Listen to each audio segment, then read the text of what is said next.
Now let's get into the technology part, because we have FaceTime, we have Zoom, we have Doxy, we have Skype, and with Dr. Raghuvan's patients, she found Skype to be very easy to use, and that's what she decided using. Now I am a Zoom user, and that's what I tend to use for most of my calls. But I know that Stephanie and Lori, you both mentioned Doxy. Yeah. But let's talk about Doxy. Lori, if you want to start with Doxy and tell us why do you think that's important? I would have agreed with you prior COVID that Zoom was my better option. But getting with the Doxy.me people and seeing what the professional version of Doxy.me does, where it can take out snippets of your video conversation so that you can put them in your chart, was huge. Plus, they also allowed us to give a 50% discount to dental providers who want to download it, making it $17.50 a month. Oh, wow. Okay, now is this so Doxy.me. So my question is this HIPAA compliant? Yes, because it's used by most medical providers. Minal, I'm going to interject you for a second here. So that question of HIPAA compliance comes up a lot, right? So when I did my research on Skype, it is HIPAA compliant in the sense it is encrypted, and Microsoft does not have access to it unless it's a peanut. Okay, so I think it's a 256-bit encryption. The part that was debated was, is there a backup that can be saved? Because as providers, we're required to save it for 7 years. Yep. But with the video recording, it can be saved and placed into a folder. The part that I got really interested when Lori said that it could be snipped and added to your chart. That's a huge thing.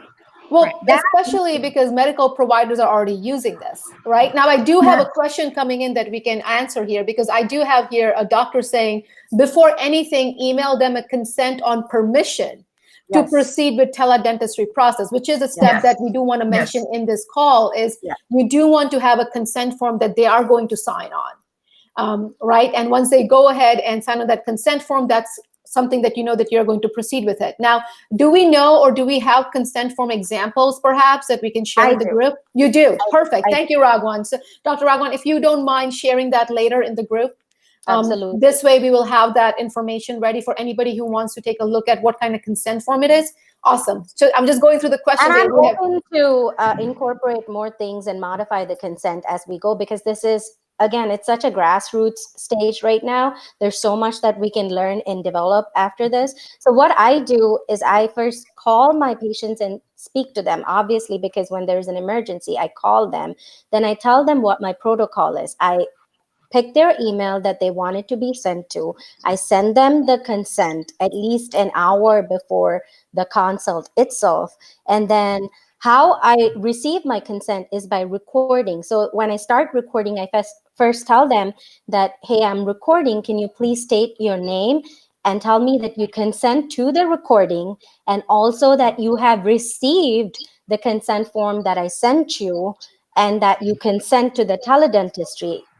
And behind all of this, they also sign the consent form and send it to my email as well. They state their name, they say that they've gone over the consent form, and then the part that I like about the video conferencing is that even if it's a new patient or if it's not a patient of record, I get to go over their medical history and all of that stuff, because as providers, we never are supposed to call in meds for somebody who's not a patient of record.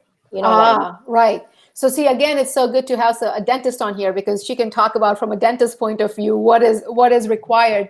Now, I do have a few people. Dr. DiCarlo, he got a form just emailed to him from his malpractice carrier. And then I also have Lenny, who's going to share examples as well. Yeah, let's share examples on this once this chat is over, guys, so we can create that form. But I want to go back to Dr. Raghuvan, what you were saying. So you were saying that there is some feedback, Dr. Raghuvan. Did you want to unplug your headphone and just talk to us? Or maybe that will be. Does this help? No. It's okay though. It's okay. Say something. I'm so sorry, guys. No, I can put it on mute when I'm actually not talking. Will that help? No, but you're fine now. Just talk just the way you are right now. Okay. So, Okay. right. So you were mentioning something with the HIPAA compliance, but you said you came across a technological issue with that? So there was a lot of debate about whether Skype is HIPAA compliant. Encryption wise, it is.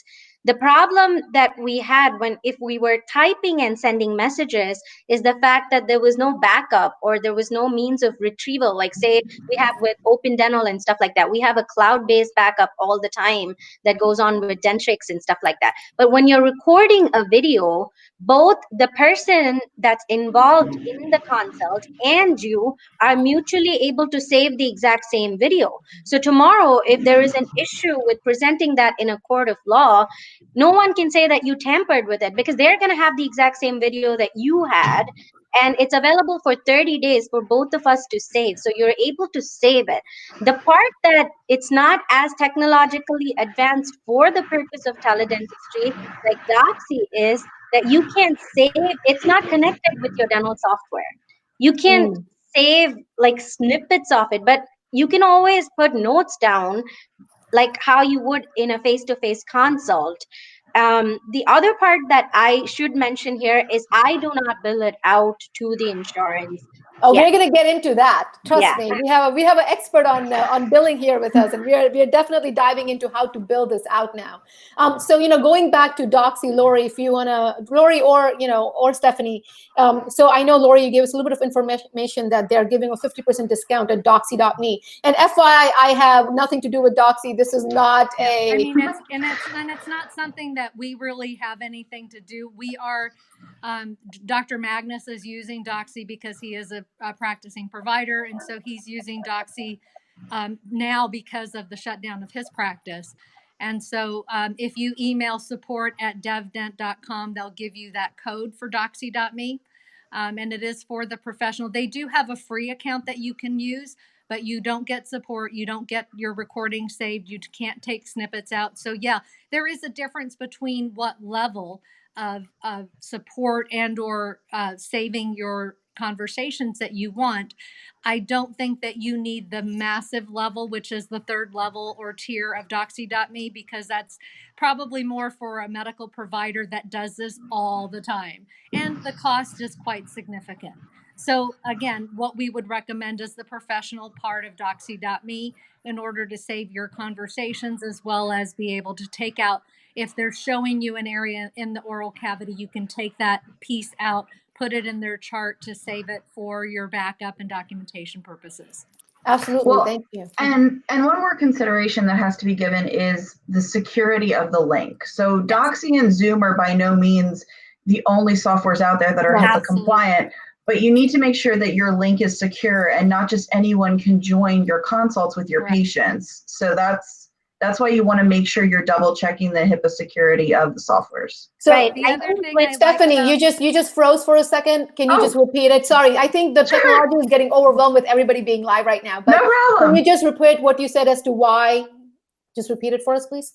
So I was saying you want to make sure that the platform is HIPAA secure because you don't want just anybody to be able to join your meeting with your patients, which is happening. If you've watched the news, people are just dropping in on meetings, and you definitely don't want that to happen in the middle of your appointment. I'm going to take a moment to say this here because I've been receiving a lot of people saying, well, you know what, HIPAA compliancy is kind of, right now, it's kind of put away. It's under the rug. They're coming up and saying that you are, until June 15th or so, you are able to do this. Here's my concern with everybody who's doing that right now. You're spending all this time training yourself, your patients, and your team to use teledentistry. Now, as soon as you decide to go this route, which is not going to be feasible after a certain point in time, because guess what? HIPAA compliance is a healthcare thing. It's not going to go away. You have to restructure everything you are doing and relearn the technology and the process. So I want you to be mindful on how you look at this. My advice to everybody I've spoken to has said, think of teledentistry as the future for our industry. Right. You're not going to stop using this after June or April, whatever, whenever we decide that we're going to move on from COVID, right? We are still going to use this. So use it in a way and stabilize it, organize it so your practice can handle it even after this is done. And let's be honest, okay, they can say all they want that HIPAA regulations are relaxed, but they're only as relaxed as it stands up in a courtroom when you're in there for malpractice. So follow the HIPAA guidelines. It's not that hard to do. Just make sure that you're HIPAA compliant and don't relax your own HIPAA requirements. Absolutely.